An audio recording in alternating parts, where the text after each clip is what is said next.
This is Nightline. Tonight, outrage in Oklahoma. Our voice matters! Protests in a small town after a high school student convicted of rape, sexual battery, and domestic assault of 2 girls had his possible 78-year sentence reduced to no prison time. The body cam footage of his arrest, why authorities took prison time off the table, plus death in the desert. New details tonight in the investigation to the first reported homicide at Burning Man. He was killed by knife. A shocking crime at the epic gathering of music, art, and self-expression. The 2 theories police say they're chasing down. Can you say which one you're leaning toward? And living out loud, Baylen Dupree, the viral TikTok reality star gaining her independence. This is really good. While living with Tourette's syndrome. Why'd you?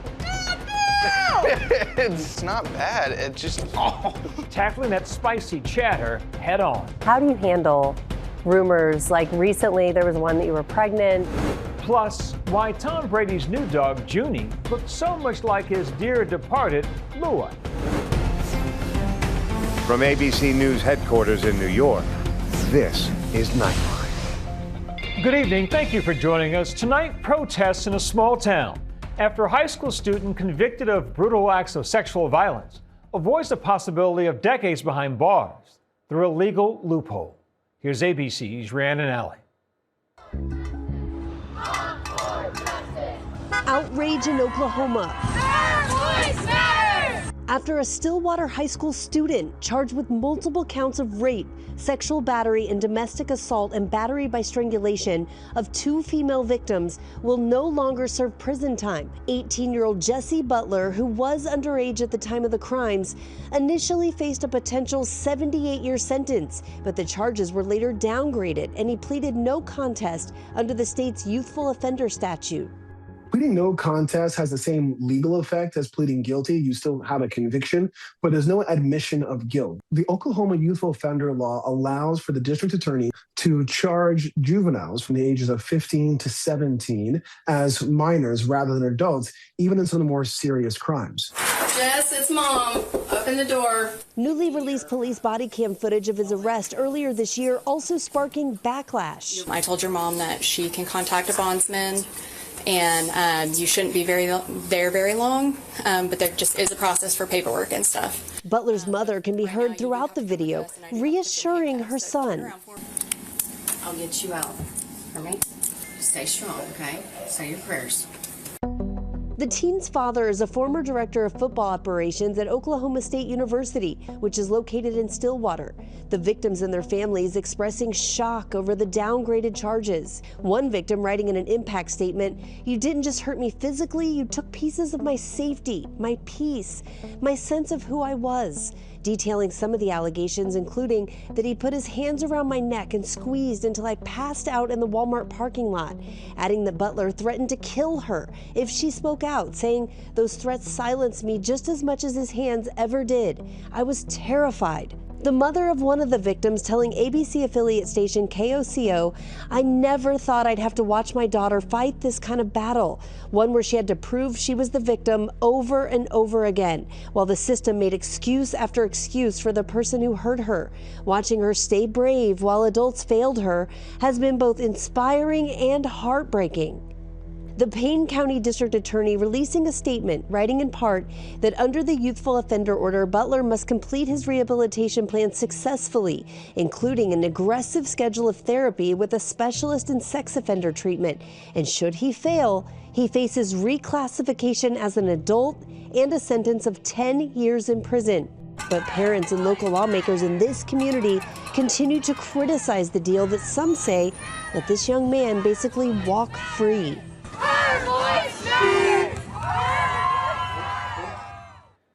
Our thanks to Rhiannon. We turn now to Burning Man, known for its spirit of love, freedom, and creativity, but this year rocked by its first ever reported homicide. We journeyed back to the Nevada desert to talk to investigators, determined to solve the horrific and mysterious crime. Here's Nightline's Ashin Singh. I'm doing everything I can to know who Vadim was, as if, I was talking to him right now. It's been just over 2 months since 37-year-old Vadim Kruglov was found dead in a pool of blood at this year's Burning Man Festival. He was killed by knife. But leading up to that is what we have to piece together in order to get a solid case. The officers are now asking for the public's help, zeroing in on Vadim's last location. It's a mystery why he was there, who he went there with, if anyone. That's one thing that we're asking the public's help for sure. Burning Man, the annual 9-day gathering held in the Black Rock Desert of Nevada, filled with parties, DJ sets, and art. Part spiritual journey, part endurance test, taking place on the dried lake bed, dubbed the Playa. The festival, drawing some of the hottest DJs in the world, like John Summit, who performed this year. Celebrity burners include Susan Sarandon, Heidi Klum, and Katy Perry, all of them posting their Burning Man adventures on Instagram. Also making the pilgrimage to the Playa, tech titans of Silicon Valley. The pinnacle, the burning of the man itself, an effigy set ablaze, symbolizing release and rebirth. If you've seen Burning Man from above, it's a half circle. There are streets that run through the town that kind of are in like a rainbow shape.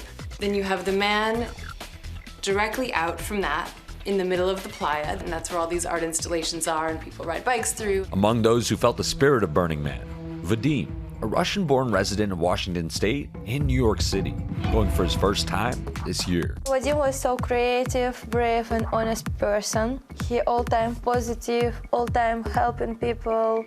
Sofia Sherbakova and Anna Rode set up camp with Vadim. He was so nice. We talked with each other. He was like, hey, how are you? What's going on? I'm Vadim. He was very normal, you know, very nice guy. But before the namesake man was burned, Vadim separated from Sofia and Anna. So you knew at that point that your friend had gone missing, Vadim was missing? Yeah. During the beginning parts of the burning of the man effigy, there was a report to one of the roaming patrols that there was a gentleman that was, on the ground covered in blood with a knife wound. My colleague Josh Margolin met up with the lead investigator of the homicide, Josh Nicholson, at the entrance to the Playa. And the body was inside a tent? It's equivalent to that of like a circus tent, open to the public to come and go, to whether they lounge, socialize, mingle, drink. Have you gotten identities of other people that were in the tent shortly before this occurred? We have the identities of who ran the camp. They were actually there relatively soon after he was found. So we've been working with them as well to try to get information on who might have been there before. The challenge for police, tracking down evidence in a pop-up city of almost 80,000. But they did find the knife that killed Vadim. So that knife should have 200 or 2,000 DNA samples on it because it was used as a communal knife for a week. That's what we believe, yes. The Pershing County, Nevada Sheriff's Office is asking for help from anyone who was at Burning Man and saw Vadim in this area on August 30th. He was killed by knife. But leading up to that is what we have to piece together. No one has came out to say that Vadim had any ties to that camp, that he was found at, no one knew who he was. Do you know that the knife came from the tent where he was found? That's not verified either. Nope, that's why we put out a picture of a similar knife. I'd like to find the set that knife came with. Nicholson and his team have come up with a theory of what they believe happened. Among the people who are interested in following this case, which is a substantial community out there, yep. There are people that seem to come down on two different sides. Mm-hmm. One, that this was the result of something that occurred at the Playa, mm-hmm. and one is that it was something that occurred elsewhere, and the killer came to the Playa. Okay. Can you say which one you're leaning toward? I think it's a mixture of both. I think some outside circumstances found themselves here at the Playa. Because Vadim did have circles of friends. He was known on the Playa. Yes, this was his first time to the Playa, but he came with a group of friends. Vadim's friends and family also continue their search for answers as they grieve a tragic loss. Vadim was killed by knife. What happened? Who did it? We still don't know, and we need help. But I wish we can find the person who did it and give to Vadim's memory. Our thanks to Ashen. For much more on the mystery of what happened at Burning Man and why the annual event has become such a cultural phenomenon, watch Impact by Nightline, Burning Man, Death in the Desert, now streaming on Disney Plus and Hulu. And now look ahead at tomorrow's show. Oscar winner Jennifer Lawrence spills the tea on her new psychological thriller and the Hollywood heavyweight she shares the screen with. And when we come back, viral TikTok star Baylen Dupree opens up about living independently with Tourette's syndrome. What she says is the deal breaker for her upcoming wedding. After the break.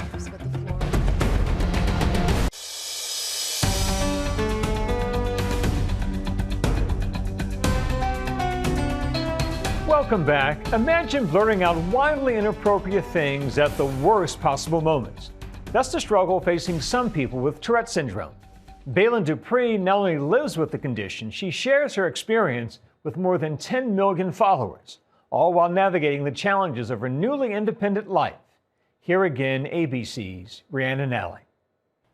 Baylen Dupree, welcome back to Nightline. Thank you so much for having me. I'm so excited to be here. So it's not your first time on Nightline. The last time you were on our show, you sat down with my colleague, Ashin Singh, and you said something really interesting. You said you can't make yourself grow by being comfortable for your whole life. I thought that was so insightful. How have you grown since the last time we saw you? The last time that you guys saw me, I was not living with Colin. I have learned a lot with moving out from my parents' house. I've learned how to kind of navigate the kitchen and navigate going and doing things day to day. Are you not hungry? No. We can go grocery shopping and get food, and then we can cook something.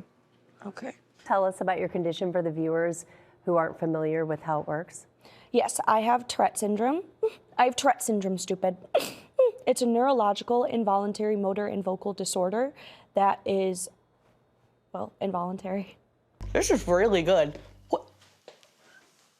Why'd you... It's not bad. It just... Oh, God damn. And how is your health journey going? So everything is going lovely. I'm currently taking new medications to manage my tics and my OCD, which you'll be able to see all through season 2 is just kind of keeping up through my medical journey and making sure that I stay on track with my medications, myself, and also my mental health. You've been planning your wedding with your fiance, Colin, and we've seen it play out on the show, season 2, Baylen Out Loud. We want to take a look at a clip. I have a question. Yes. Have you guys ever had alpacas at a wedding? Absolutely, in the tent outside. Yes. The bride made the exact same face on that day. Have they been allowed inside? No. Colin, that's not a deal breaker. I told Colin, I said, deal breaker, no alpacas. Yeah. So will there be alpacas at the wedding? I want there to be alpacas at the wedding, and you'll be able to see an alpaca bench that my dad made out of chainsaw carvings because he's just incredibly talented. How is the wedding planning going? It definitely is a lot to handle. However, it's so important that me and Colin got a planner, and that's also what's in season 2 as well. There's a lot of tracking our wedding planning process and see how that's going. A lot of people are like, oh my God, is he involved? And I'm like, yeah. Like he's like calling everything. He's like on top of so much stuff because when I call and I talk to people, my tics get a little bit too messy. So I don't really like talking on the phone. So he does all of that. How important is it to have a partner who's so supportive of your condition and understanding? Oh, it's so important because he just sees me for me and he just loves me for me the same way that I love him for him. And I would do absolutely anything for him. So it's really, really important to have somebody that is by your side and loves you no matter what, forever. What has been the difference for you in filming season 1 versus season 2? In season 1, we were able to explain Tourette's and we went more in depth with it and those type of things, and now it's my life with it. So we're still explaining Tourette's, we're still explaining the comorbidities, we're still educating, but we're also telling a story. We're telling my life. This is my life I'm living, and we're just trying to be as authentic as possible. Your family's been so supportive of you. What does it mean to have not only the support of your fiance, but also your parents, your siblings as well? I'm very blessed. I'm very, very lucky to have all of the most important people in my life support me, because there's a lot of people out there that have their close-knit group of people and they don't support them. Let's talk about recent rumors. How do you handle rumors? Like recently there was one that you were pregnant. It was news to me. I was just kind of like, I don't really know what to do. I just kind of went on my social media and just made a video to clarify. But I also can't help what's what AI can do. And it's just, it gets a little bit difficult because AI is tricky and the photo looked really, really real. So it confuses people and it's not real, but it happens a lot. That is absolutely good advice. Is motherhood something you want for your future? Motherhood is something I want for my future, just not right now. How do you think you'll handle being a mom? I hope I handle it well. I really do. I look up to my mom a lot, and I really want what her and my dad have. I just really want like a big family with a lot of kids and just a fenced-in backyard and let my dogs run around. They just maybe a couple alpacas back there. And our viewers will definitely notice. If they saw you here before, they'll notice a big change. Do you attribute that to the new medication? To what is it that is made this big change for you? I would say a lot of things, but just sticking to my ground and my morals with God and just being grateful for every day, because every day is different. So just being glad for where I am and taking each day not granted, because we came into this world with nothing and we'll leave with nothing. You are so grounded. You are so humble and so grounded. Thank you so much. You're so so lovely. sweet. Thank you so much, Baylen. It was such a pleasure talking with you today. You can catch new episodes of our show, Baylen Out Loud, every Tuesday night on TLC. Our thanks again to Rhiannon. When we come back, former NFL star Tom Brady revealing why his new dog, Junie, bears an uncanny resemblance to his late dog, Lua, who died nearly 2 years ago.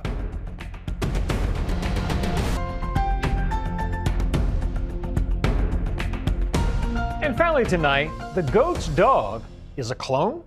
Here's ABC's Matt Gutman. Tom Brady revealing his new dog is a clone of his old beloved family dog, Lua.